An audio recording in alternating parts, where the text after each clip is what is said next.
A small group of students now took center stage.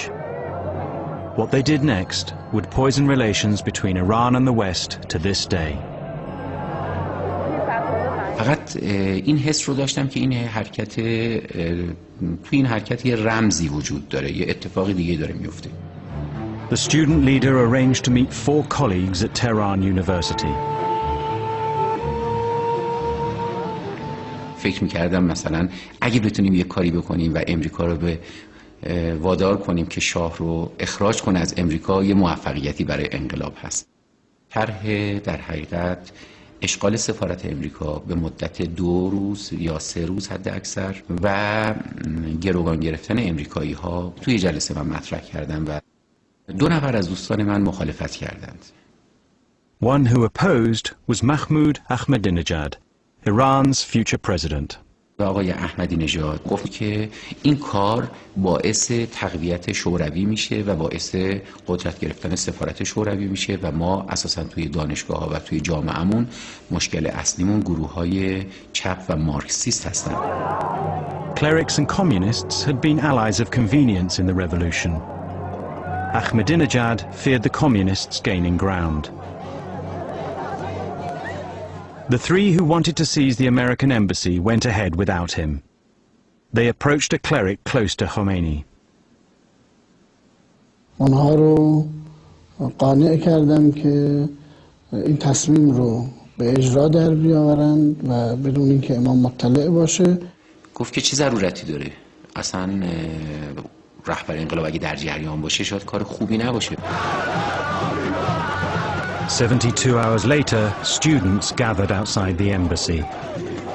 دانشجویان راهپیمایی می‌کردن. ما توی اون پوشش حرکت کردیم از 2 تا 4 راه قبل از سفارت امریکا. باید دستور عملیات رو من صادر می‌کردم به فرمانده عملیات. At first this demonstration seemed to me to be an interruption, that it was going to really mess us up on getting our timetable down. You know, it's amazing how you don't worry about the right things at the wrong time. And then when it happened very quickly, these hordes started to scale the walls.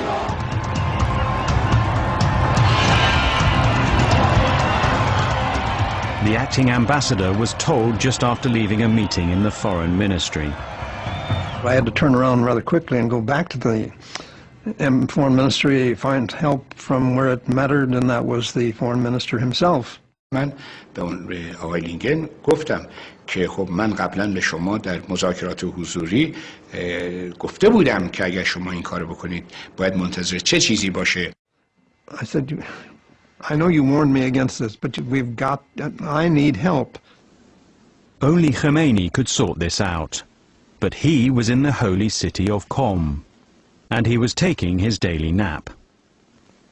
بنابراین من سعی کردم که با هلیکوپتر که از دانشکده افسری از پلتفرم دانشکده افسری ما استفاده می‌کردیم می‌رفتیم.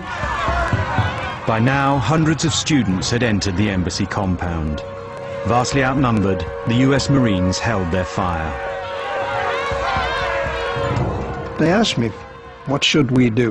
And I said, given what you've told me, the degree of chaos surrounds you, the control that has now slipped away from your hands over there in the compound, you should surrender. And I gave that order.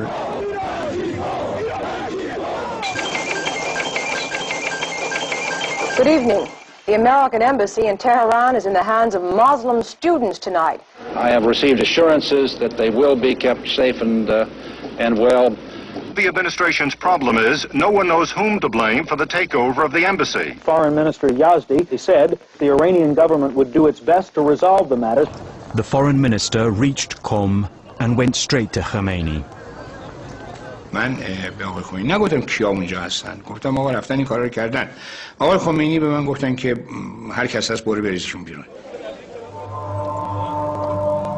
He set off back to Tehran to carry out Khomeini's instruction to end the siege.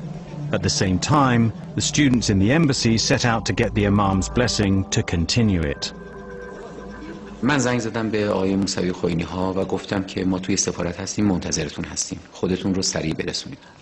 نقش واسطه خوبی رو من میتونستم بر عهده بگیرم از جمله ارتباط بین دانشجویان و شخص حضرت امام.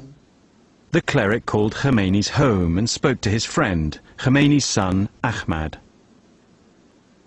احمد آقا پیام آقای موسوی خوئینی ها رو به امام رسوندن و گفتن این دانشجویانی که این کار رو کردند معتقد و مسلمون هستند، طرفدار انقلاب هستند.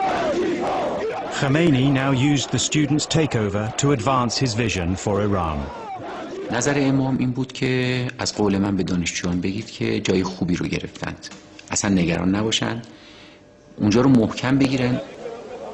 شما میبینید که الان مرکز فساد امریکا را جوانها رفتن گرفتن و امریکایی هم که در اونجا بوده گرفتن و اون لانه فساد را به دست آوردن و امریکا هم هیچ غلطی نمیتونه بکنه. The students paraded their captives. I was taken outside, and the hordes were already out there screaming, death to the hostages. We were like animals in a zoo.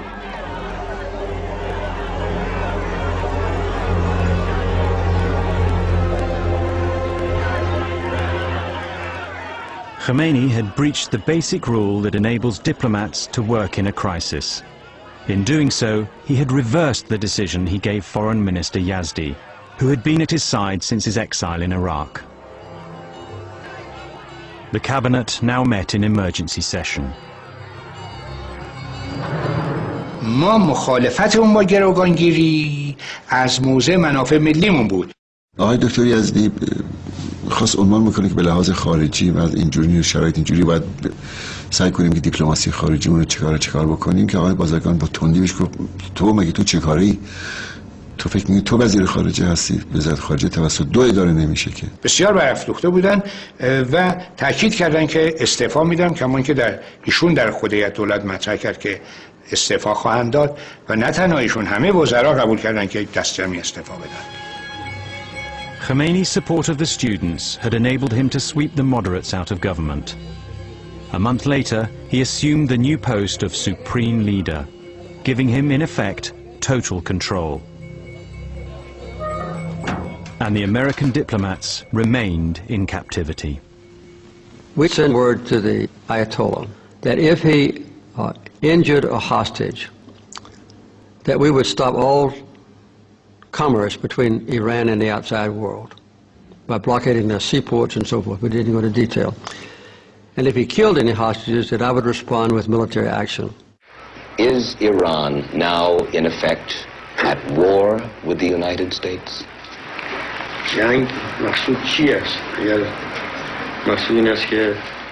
What do you mean by war? If you mean our armies against the United States armies, no, there is no such war. If you mean it is a battle of nerves, it is Carter's doing. But if the president says he refuses to return the Shah, and if the Imam says he will not free the hostages, then what can be the answer?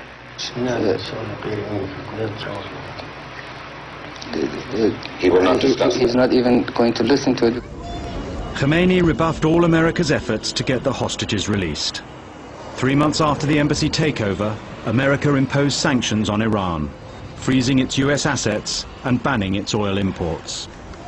ما از اقتصادی نمی ترسیم، ما از دخالت نظامی نمی ترسیم.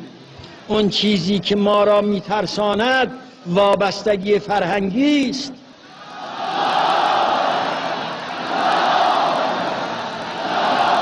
They had 2 or 3 different interrogations teams that worked me over. I was beaten, I was hung by my wrists, marched into trees, and of course with a blindfold on. They'd tie me up like a pretzel and come in about every 15 minutes, give me a couple of good swift kicks, pull me to my feet, and ask me a bunch of stupid questions.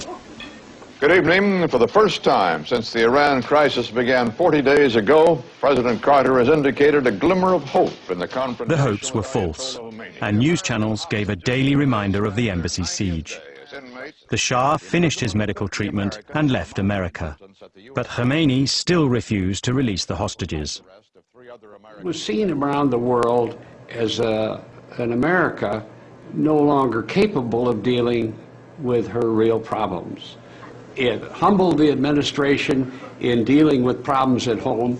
It had a profound, prevailing, devastating, paralyzing impact upon our government.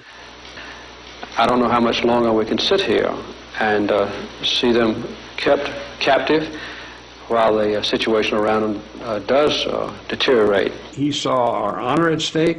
He knew that we had to act, and he said so. We began to figure out how we could extract the hostages from the Iranians. Their rescue plan would test America's armed forces to the limit. It required 14 aircraft to cross hundreds of miles of Iran.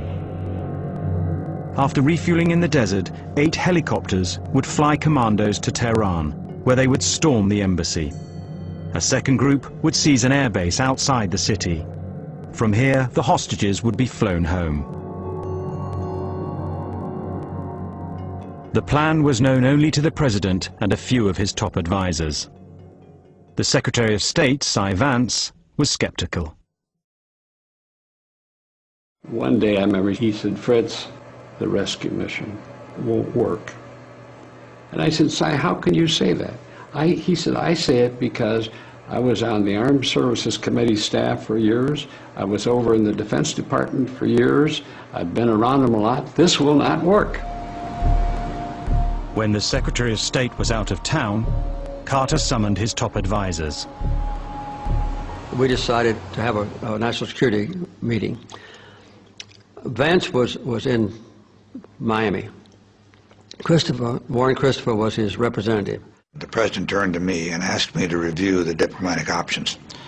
Of course, the meeting had taken me totally by surprise. The subject was so secret that Secretary Vance had never been able to share with me the possibility of a rescue. And so I just dug into the back of my head and tried to review what the diplomatic options were at the present time. All the principals, including myself, recommended that we proceed, that the diplomatic and other options were not working. And we voted unanimously to proceed with the rescue mission. To get the commandos in and all 52 hostages out required 6 helicopters. For safety, they sent 8.